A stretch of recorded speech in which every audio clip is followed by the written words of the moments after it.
But Stalin will tolerate no more rapid retreats, and on the brink of catastrophe he resorts, as always, to terror.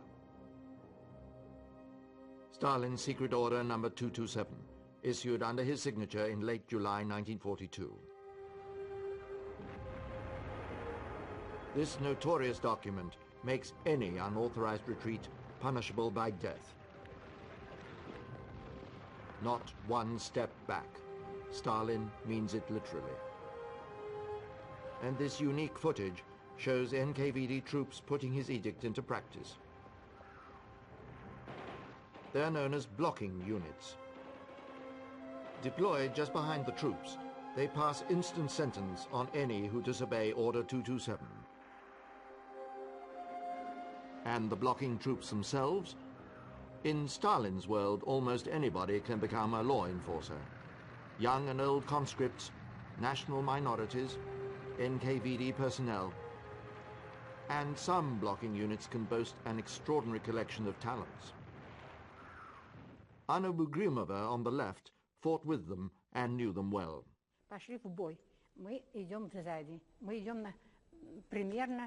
The troops went into battle. We were following them. We were about 500 meters behind them. No one could turn and run back. If someone did, he would be shot on the spot by our blocking units or arrested by the Special Division of NKVD. I had a carbine, and then my friends got a pistol for me, and I threw away the carbine. These Siberians were quite old. Our blocking unit was made up of Siberians, former convicts who had robbed banks and large factories. They were serious criminals, but they treated me well. Appropriate purveyors of Stalin's bitter medicine, enforcing the Supreme Commander's will without hesitation or mercy. And Stalin has introduced another grim aid to discipline, penal battalions.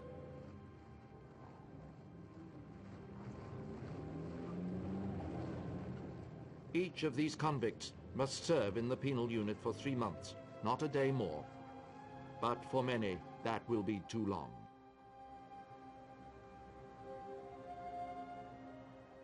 Even petty transgressors, pilferers, shirkers, anyone who upsets an officer, have reason to fear the Red Army's field tribunals. Guilty is always their favored verdict. And the inevitable transfer to penal service is virtually a death sentence. They are the first thrown into every hopeless fight, the first to face every deadly firestorm. Yet they often fight well and with rare commitment.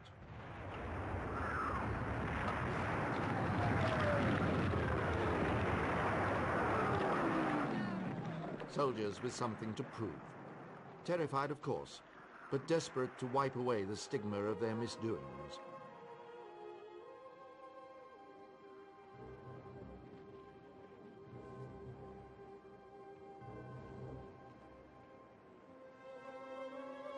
A battle wound is enough to earn release, but each casualty is carefully examined by security officers in case the damage should be self-inflicted or the work of blocking units. The genuinely wounded will find the forgiving words, "atoned with his own blood," added to their records. And the dead are granted the same consolation, though in life they are expendable. True cannon fodder, their combat achievements with penal units are ignored by official records. That policy still outrages former Red Air Force pilot Artyom Afinogenov. The pilots from the penal squadrons were sent on the most dangerous missions, most important of all, river crossings, which were fundamental in deciding the outcome of Stalingrad, then to attack airfields and large concentrations of tanks.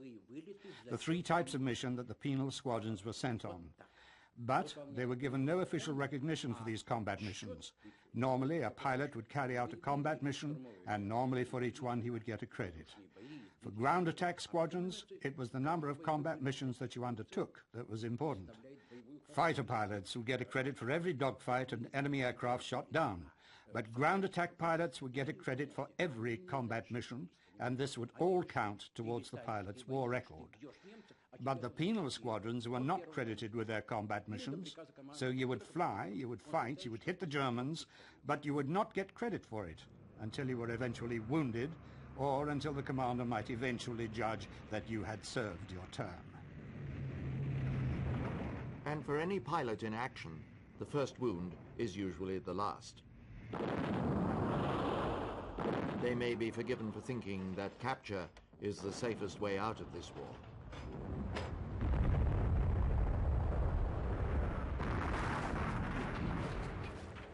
But though it is merciless, arbitrary, and utterly dehumanizing, Stalin's program of unbending oppression does galvanize the Red Army.